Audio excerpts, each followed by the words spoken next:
नमस्कार, मी सीमा स्वागत करते तुमचं माझ्या एका नवीन व्हिडिओमध्ये। मी प्रत्येक आठवड्याला फॅशन, लाईफस्टाईल आणि ब्युटी अशा वेगवेगळ्या विषयावरती व्हिडिओ घेऊन येत असते। जर तुम्हाला या विषयांमध्ये इंटरेस्ट असेल तर तुम्ही माझ्या चॅनलला सबस्क्राईब करू शकता।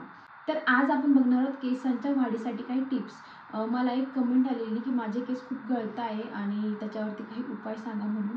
तर आज मी तुम्हाला केस का गळतात त्याचे कारण आपण बघणार आहोत। केस गळती होऊ नये यासाठी आपण काय करायला पाहिजे ते सुद्धा आपण बघणार आहोत आणि छान प्रकारे आपले केस खूप सुंदर प्रकारे शायनी राहावे हे सुद्धा बघणार आहोत। तर हा व्हिडिओ शेवटपर्यंत बघा आणि आवडला तर लाईक नक्की करा। केस गळतीचे बरेच कारणे असू शकतात, जसे की स्ट्रेस घेणे असेल किंवा मग आपल्या डोक्यामध्ये डॅन्ड्रफ, कोंडा झालेला असेल तर तरीसुद्धा आपले केस गळू शकतात। ड्राय स्कल होऊन व्हिटॅमिन डिफिशियन्सी सुद्धा असू शकते, जे की आपल्या केसांना वाढीसाठी लागणारे प्रोटीन, व्हिटॅमिन असतात त्याची कमतरता सुद्धा असू शकते। त्याचबरोबर PCOD, PCOS झालेला असेल तरीसुद्धा आपले केस गळू शकतात। आता आपण बघूया केस गळती होऊ नये यासाठी आपण काय उपाय करू शकतो। सगळ्यात पहिले तर कोणत्याही हिटिंग टूलचा वापर न करणे।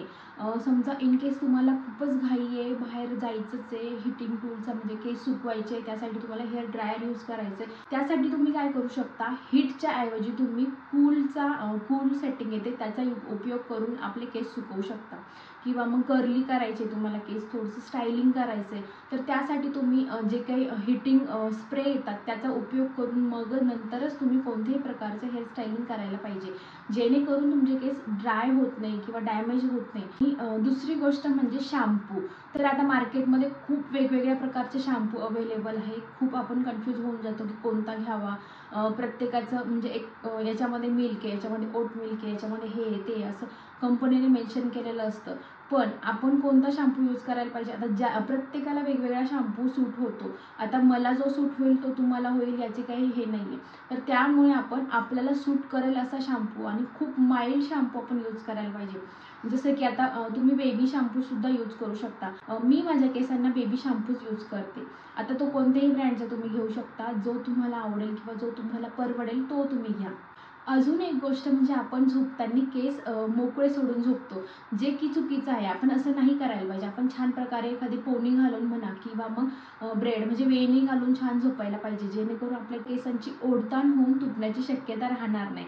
त्यामुळे तुम्ही तुमचे केस जेव्हा केव्हा तुम्ही झोपाल तेव्हा छान प्रकारे बांधूनच झोपा। आता आपण बघूया केस गळती होऊ नये यासाठी उपाय काय करू शकतो।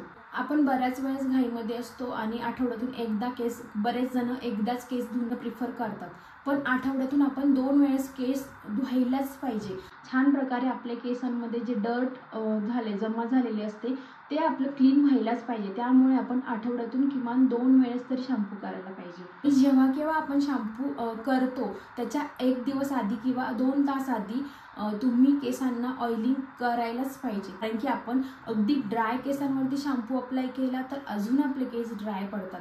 त्यामुळे तुम्ही 1 दिवस आधी करा किंवा मग 2 तास आधी, तर तुम्ही ऑइलिंग करून मग नंतरच हेअर वॉश करा। आणि आफ्टर हेअर वॉश आपण कंडिशनर सुद्धा अप्लाय करायला पाहिजे। आणि कंडिशनर पण कसं अप्लाय करायचं, आपल्या स्कलला कंडिशनर अप्लाय न करता आपल्या केसांना अप्लाय करायचं असतं।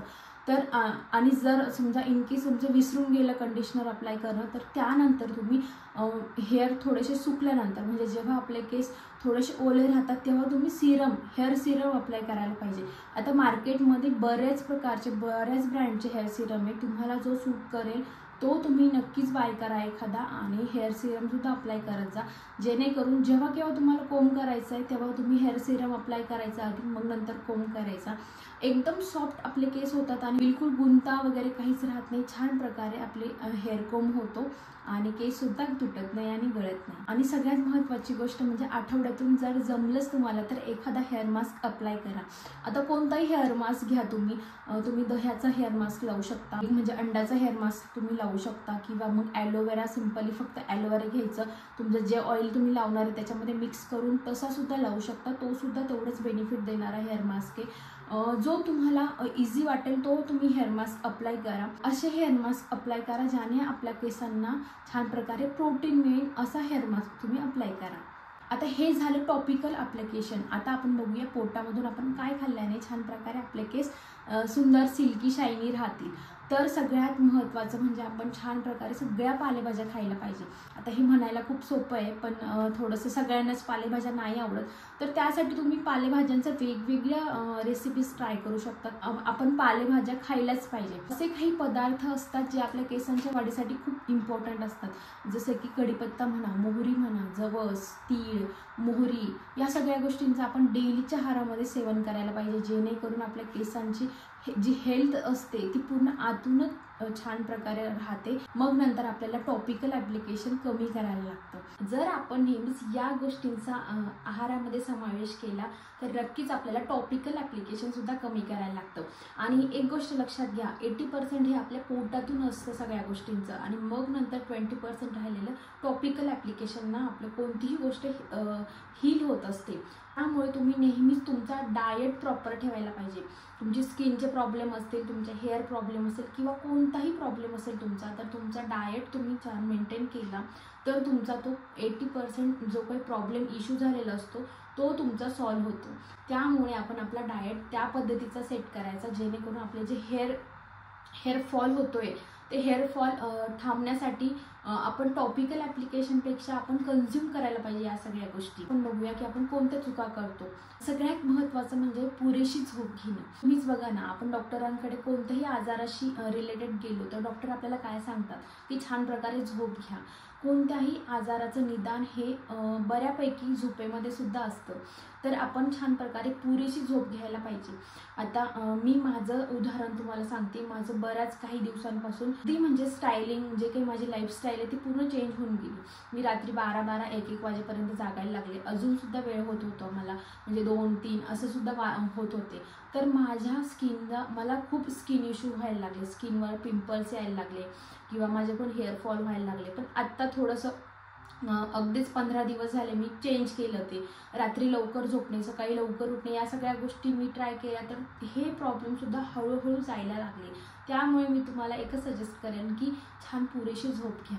त्याचबरोबर स्ट्रेस न घेणं। आता जे कोणी न्यू मॉम असेल किंवा मग वर्किंग वुमन असेल तर त्यांना बऱ्यापैकी कामाचा व्याप असतो, किंवा घरातही कोणतीही हाऊसवाईफसुद्धा असली तर त्यांनाही काही कमी व्याप असतो असं काही नाही आहे। तर बऱ्याचशा गोष्टी असतात ज्यामुळे बऱ्यापैकी स्ट्रेस येतो।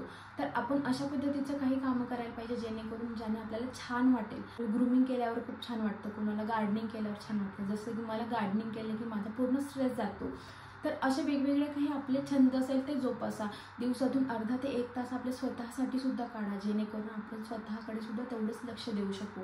आता या सगळ्या गोष्टींचा सुद्धा इम्पॅक्ट आपल्या हेल्थवरती पडत असतो, जसं की केस गळती म्हणा, स्किनचे काही इश्यू होतात, आपल्याला बऱ्यापैकी असे इश्यू असतात, हेल्थ इश्यू होतात।